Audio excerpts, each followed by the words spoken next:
Shalom Bapak Ibu Jemaat yang dikasihi Tuhan, berjumpa kembali dengan Remah, renungan malam hari, sabda Tuhan yang menemani hari kita yang lelah dan juga menjadi penghibur dan penguat bagi kita. Sebelum bersama-sama kita mendengarkan sabda firman Tuhan, saya mengajak Bapak Ibu sekalian untuk berdoa. Mari kita berdoa.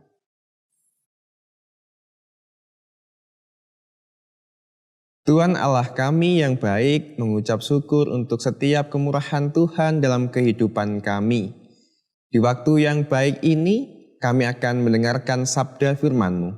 Biarlah apa yang kami dengarkan, kami renungkan, boleh menjadi penghibur, penguat, dan penegur kami.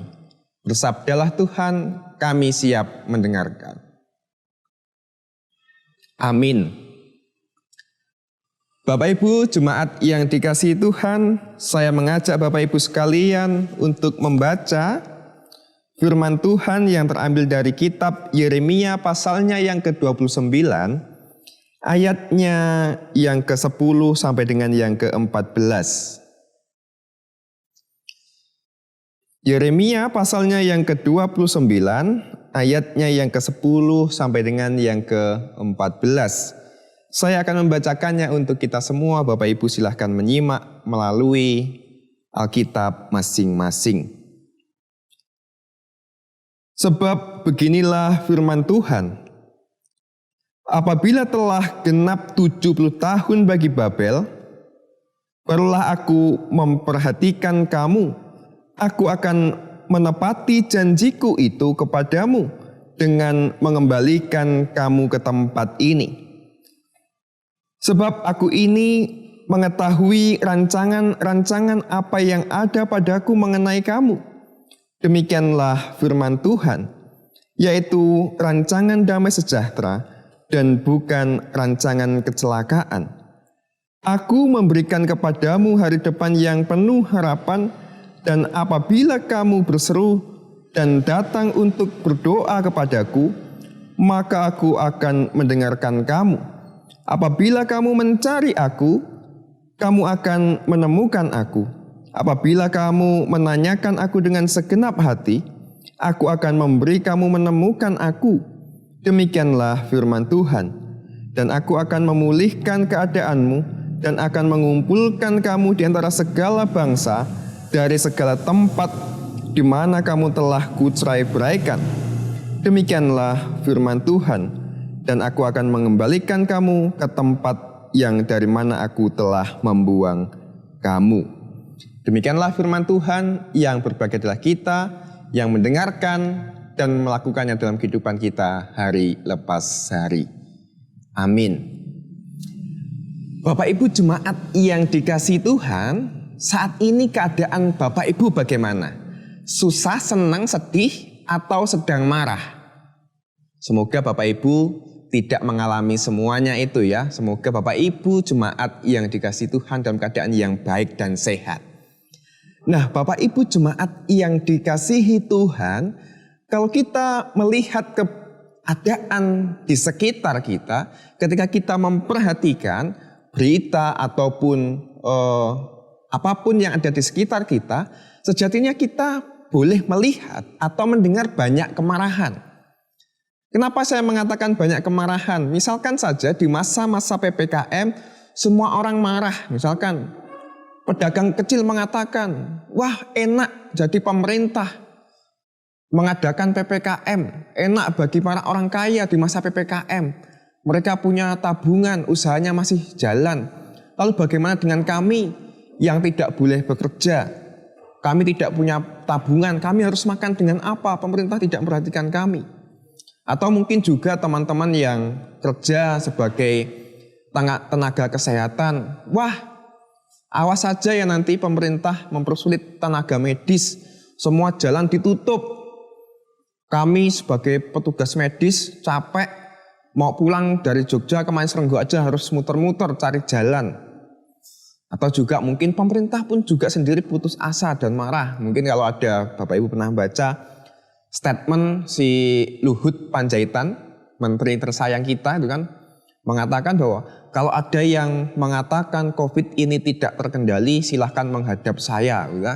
Menunjukkan ada kemarahan bahwa sejatinya pemerintah itu sudah melakukan sesuatu untuk masyarakatnya. Nah bahkan dalam bacaan kita sendiri ini juga menunjukkan bahwa Tuhan itu sedang marah kepada bangsa Yehuda. Tuhan itu sedang murka kepada bangsa Yehuda. Bahkan Yeremia pun sebagai penulis kitab ini juga pernah mengalami kemarahan ketika diutus Allah, dipakai Allah untuk menyuarakan suara kenabian kepada bangsa Yehuda. Semua marah, semua marah. Lalu pertanyaannya adalah, tentu kemarahan itu didasari oleh sesuatu yang mungkin kita rasakan tidak pas. Sesuatu yang kita rasakan itu tidak sepikir dengan kita. Lalu kalau Allah sendiri itu marah kepada bangsa Yehuda sehingga membuang bangsa Yehuda ke tanah Babel, apa sih yang dilakukan oleh bangsa Babel sehingga yang dilakukan oleh bangsa Yehuda sehingga membuat Allah murka? Kesalahan bangsa Yehuda adalah ketidaktaatan mereka kepada Allah. Ketidaktaatan mereka kepada Allah itu yang membuat Allah marah. Bangsa Yehuda tidak taat kepada Allah dengan menyembah patung-patung berhala. Dan ketidaktaatan itu menunjukkan bahwa ia mengkhianati Allah, tidak mencintai Allah dengan sesungguhnya. Sehingga Allah membuang bangsa Yehuda ke tanah Babel. Tentu kalau kita melihat pembuangan ini sebagai sesuatu yang kejam, sesuatu yang keji. Kenapa Allah yang kita kenal dengan penuh kasih itu kok membuang? Tetapi nyatanya pembuangan bangsa Yehuda ke tanah Babel itu bukan tanpa tujuan.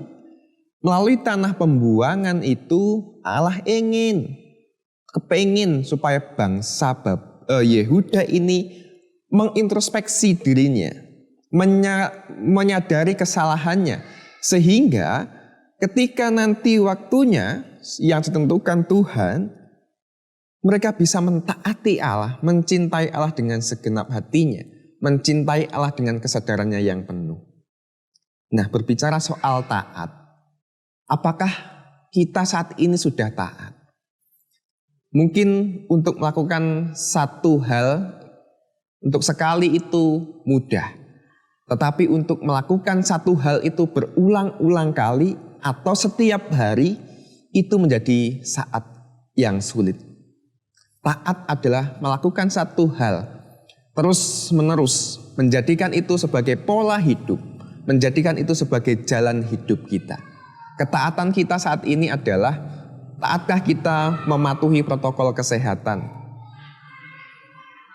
Memakai masker, cuci tangan, hindari kerumunan dan sebagainya.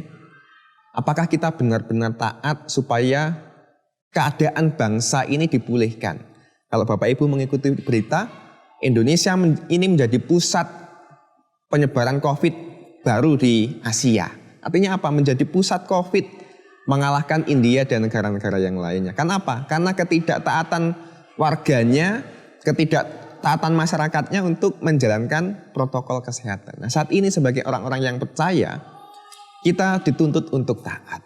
Maukah kita taat dengan kesadaran kita, bukan karena ditakut-takuti, bukan karena takut didenda, tetapi kesadaran bahwa ketaatan itu akan mendatangkan pemulihan. Ketaatan itu akan mendatangkan disiplin. Ketaatan itu akan mendatangkan hal yang baik. Tuhan sendiri mengatakan bahwa rancangan Tuhan bukanlah rancangan kejahatan, tetapi rancangan Tuhan adalah rancangan yang indah. Oleh sebab itu, mampukah kita melihat bahwa di masa pandemi ini adalah masa yang Tuhan pakai, Tuhan rancang juga. Ada rancangan Tuhan di dalamnya untuk membuat hidup kita menjadi hidup yang lebih baik. Mungkin selama ini kita abai dengan keluarga kita abai dengan persekutuan. Tetapi saat ini Tuhan mengingatkan kita bahwa persekutuan itu harus dimulai dari hal-hal terkecil, dari lingkup terkecil, dari keluarga kita hingga menjadi sebuah persekutuan orang percaya. Marilah hidup taat sesuai dengan kehendak Tuhan, dan biarlah sukacita Tuhan senantiasa ada di dalam kita. Amin. Mari kita berdoa. Tuhan Allah Bapa kami, mengucap syukur untuk firman-Mu. Melalui kisah bangsa Yehuda dalam pembuangannya masa Babel, Kau mengajar kami untuk hidup taat seturut dengan kehendak-Mu. Karena taat di hadapan-Mu adalah mendatangkan kebaikan dan berkat untuk hidup kami. Ketaatan kepadamu mendatangkan sukacita dan kebaikan bagi sesama. Oleh sebab itu Tuhan, di masa pandemi ini, mampukan kami untuk senantiasa taat, menjalankan protokol kesehatan, supaya bangsa ini cepat pulih, supaya kami boleh beraktivitas seperti biasanya. Seperti pandemi belum datang di negara kami.